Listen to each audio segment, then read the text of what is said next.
thought you've seen horror before. Or have you? Are the pieces of this world mixed together with the other world? Are the pieces of your sanity just barely glued together through the sounds of the clattering of the keys? I mean, who the fuck knows, you know? Hello beautiful bookworms, my name is Katarina and welcome to my channel, and today I'm going to be doing another review for you guys from a book that I have read in June. I know, I am late with my reviews, but that's what you're gonna get. So this book is also a short story collection. This is sort of like an anthology, and it's called I Hear The Clattering of the Keys and Other Fever Dreams, and it's by Jamie Stewart. Now, if you've been on this channel for a while, you know that I have read one book by Jamie Stewart, the Bryce Manor series, book 2, The House That Bleeds, which is there somewhere. And I've also read a review copy of Montague's Carnival of Delights and Terror, which is also by Jamie Stewart. I'm waiting for my physical copy, which hasn't arrived. And I'm also waiting for my physical copy of this one because I really enjoyed it. So as you know, first of all, I like to read horror in summer, but the spooky season is almost upon us. And for those of you that actually enjoy it, but want to read something like chill in a way, but also chilling to the bones in another way, I think that I Hear The Clattering of the Keys and Other Fever Dreams by Jamie Stewart is the perfect pick for the spooky season right now. Even though for the summer times I would say it would be better to read Montague's Carnival of Delights and Terror because it's a carnival and we are in the July-August period of time, I would say that Jamie's stories are incredible in I Hear The Clattering of the Keys and Other Fever Dreams, which I'm always talking about and probably will be popping up on my face, but that's it.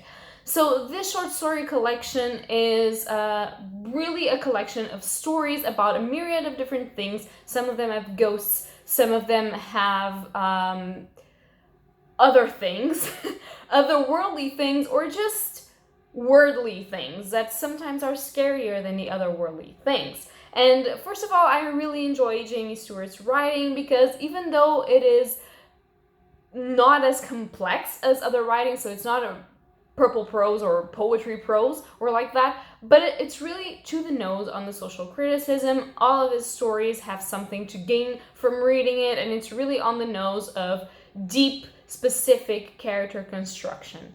I would like to apologize for the noise of my fridge if you can hear it, but it happens. As I was saying, Jamie Stewart is very focused on his character construction, and he's also very focused on his plot having social commentary, and that's something that you can get in this collection of short stories. And also some of the short stories are interconnected with one another, so it's very satisfactory to see, oh wait, I know about that, you know what I mean? It's just, it's a feeling that you can't get any other way. However, I would state that most of these stories have some trigger warnings, and so if you're not used to read horror and you would like to start with something lighter, this probably isn't your pick, even though some of the stories aren't gory per se, but Jamie Stewart does have very detailed descriptions of uneasy feelings and other unpleasantries that maybe if you don't want to feel, you shouldn't read. But if you want to get a little bit chilled to the bone, some of his descriptions are incredibly on point, and I am always so proud of reading Jamie's prose. Not that he cares if I'm proud or not, but I'm always so proud because it's just, there's beauty in there. It's a sort of a sordid, ugly beauty of how we view society, or how he views society, which most of the views and social criticism also compare with some of mine, but at the same time, it's really detailed on how there's still hope for some of his characters, which I always appreciate because even though I'm a very pessimistic person, I like hope, you know, like any other being in this universe.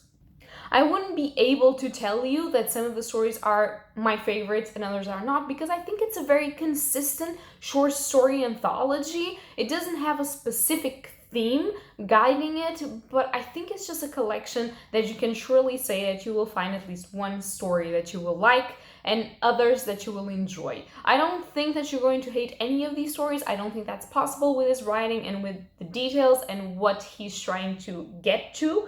I mean, everything is different for everyone and our tastes might be different, but I do think that if you want to get to know his writing, it will be a perfect way to start. I haven't started with this one, but I kind of regret it. I mean, I love the other books, but I think that the short story collection is the perfect way to like starting to get to know Jamie and his writing and everything about it, and how he constructs characters in details, and his social criticism, which abounds in all of the stories, as I've said.